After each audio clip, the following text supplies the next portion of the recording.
11월 29일 월요일입니다. 열왕기상 18장 갈멜산 전투라는 주제로 말씀을 나누겠습니다. 먼저 기도로 시작하신 후 성경을 1회3 읽기 바랍니다. 꾸준한 영성을 여는 당신의 생을 변화시킵니다. 말씀 다 묵상하셨습니까? 첫 번째, 예언자, 선지자의 역할. 엘리야 같은 선지자 혹은 예언자는 미래의 일을 미리 알고 예언하는 사람이 아닙니다.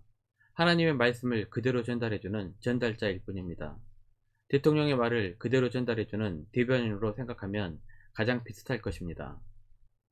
선지자는 자기가 말하고 싶을 때 말하는 것이 아닙니다.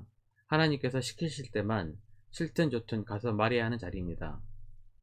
그런데 한국교회에서 소위 예언한다고 하는 자들이 자기 맘대로 머리에 안수하고는 하나님께서 이렇게 말씀하십니다 라고 예언을 하고 있으니 통탄할 일입니다.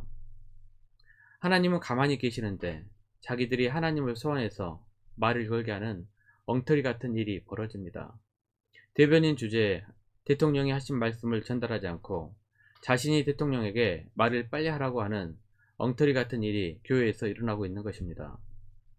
1절입니다. 많은 날이 지나고 제3년에 여호와의 말씀이 엘리야에게 임하여 이르시되 너는 가서 아합에게 보이라. 내가 비를 지면에 내리리라. 사르밧 과부의 집에서 머물기 시작한 이후 3년이 지났습니다. 하나님께서는 엘리야에게 이스라엘의 수년 동안 비는커녕 이슬도 내리지 않을 것이라는 말을 아합에게 전달하겠을 때는 3년 6개월 전이었습니다. 누가복음 4장 25절입니다. 내가 참으로 너에게 이르노니 엘리야 시대에 하늘이 3년 6개월간 닫히어 온 땅에 큰 흉년이 들었을 때에 이스라엘에 많은 과부가 있었을 때 사르밧 과부 이후 3년이 지나 또다시 엘리야는 이제는 비가 내릴 것이라는 하나님의 말씀을 아합에게 전달합니다. 지난 3년 반 동안 지명수배를 받고 숨어 다니다 걸리면 죽을 텐데 이번에도 내키지는 않았지만 하나님의 말씀을 전달해야 했습니다. 이것이 선지자입니다. 자신의 말을 하는 것이 아니라 하나님께서 전달하라고 말씀하시면 그대로 전달하는 대변일 뿐입니다. 두 번째, 여호와 신앙 억압정책. 4절입니다. 이세벨이 여호와의 선지자들을 멸할 때 오바댜가 선지자 100명을 가지고 50명씩 굴에 숨기고 떡과 물을 먹였더라. 국사시간에 성유옥불 정책이라는 말을 들어보았을 것입니다. 고려가 망하고 조선시대가 되자 불교를 억압하고 대신 유교를 받아들이며 장려하는 정책을 말합니다.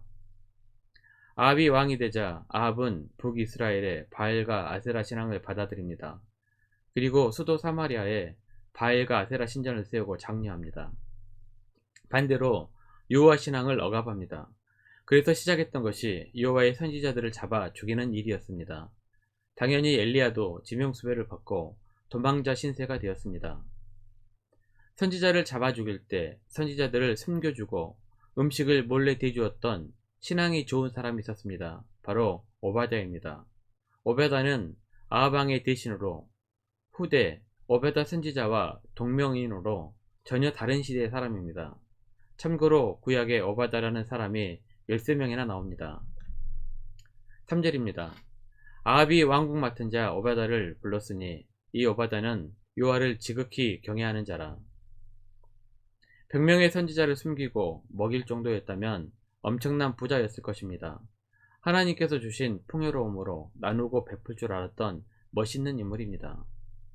오바댜는 여호와 신앙을 억압하는 왕의 신하였지만 그러한 상황에서도 어떻게 우리가 신앙생활을 해야 하는지 보여주는 좋은 예시가 될 것입니다.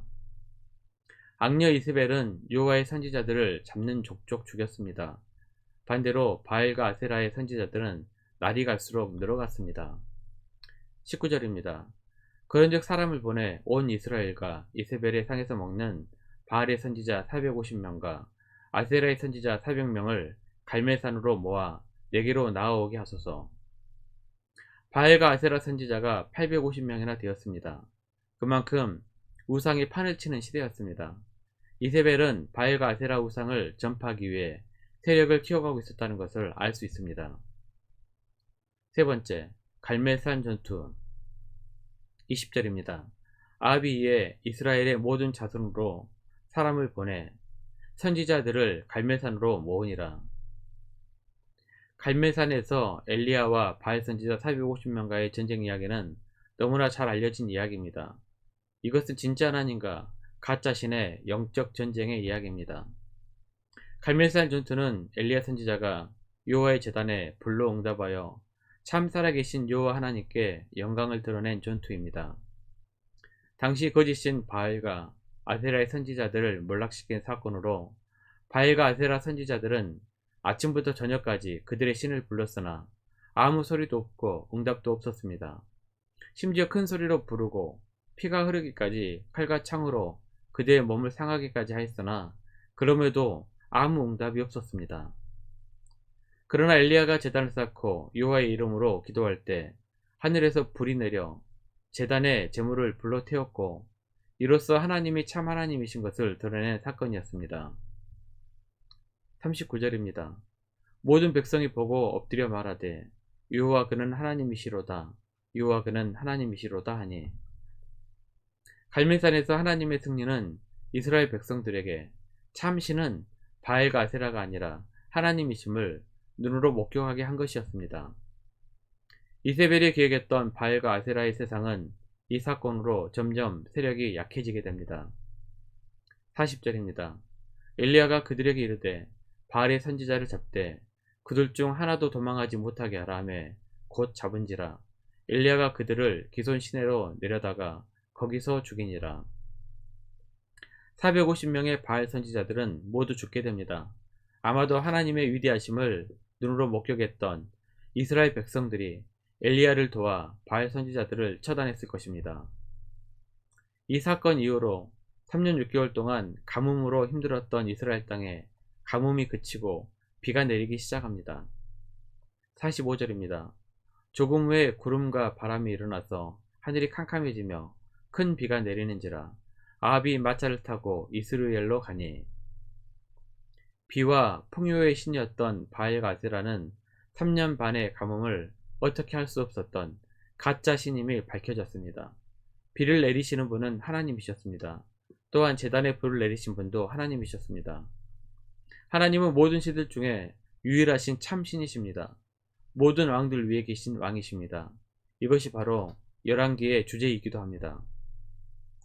말씀 요약합니다. 가짜에 속아 넘어가지 맙시다. 하나님만 믿고 말씀에 의지하여 늘 승리하는 성도님들이 되시기를 기도합니다. 1년 성경 일독 주간 기획입니다. 오늘 월요일 갈라디아서 2장부터 4장까지 말씀을 천천히 묵상하십시오. 11월 중보기도 제목입니다. 5가지 기도 제목 충분히 기도하시고 교회와 개인 기도 시간을 가지시길 바랍니다. 가정에서 기도하시기 힘드신 분들은 교회 나오셔서 주중 기도의 시간을 이용하시면 됩니다. 새벽 6시부터 밤 10시까지입니다. 하루 30분씩 최선을 다하시기 바랍니다. 그러면 여러분의 삶이 변화될 것입니다. 영상을 다 보신 분들은 확인 문자를 보내시거나 유튜브에 댓글로 달아주시면 정기적인 영성 훈련에 도움이 될 것입니다. 오늘 하루도 승리하시기를 기도합니다.